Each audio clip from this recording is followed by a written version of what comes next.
நாகப்பட்டினம் மாவட்டம் கீழ்வேலூர் அடுத்த தேவூரில் பழமை வாய்ந்த அருள்மிகு தேவவாரண பிள்ளையார் ஆலயம் அமைந்துள்ளது.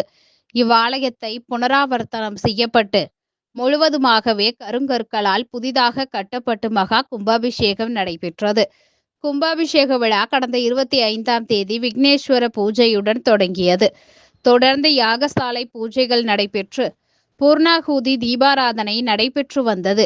2ஆம் கால யாகசாலை பூஜைகள் நிறைவு பெற்று பூர்ணாகூதி தீபாராதனை காண்பிக்கப்பட்டு கடம் புறப்பாடு நடைபெற்றது. மங்கள வாத்தியங்கள் முழங்க சிவாச்சாரியார்கள் புனித நீர் அடங்கிய கலசத்தை வந்து வேத மந்திரங்கள் முழங்க ஆலய கலசத்தில் புனித நீர் ஊற்றப்பட்டு மகா கும்பாபிஷேகம் நடைபெற்றது. தொடர்ந்து புனித நீர் பக்தர்கள் மீது தெளிக்கப்பட்டது. அதனைத் தொடர்ந்து பிள்ளையார் மற்றும் சிவன், பார்வதி உள்ளிட்ட பரிவார தெய்வங்களுக்கு சிறப்பபிஷேகம் நடைபெற்று மகா தீபாராதனை காண்பிக்கப்பட்டது.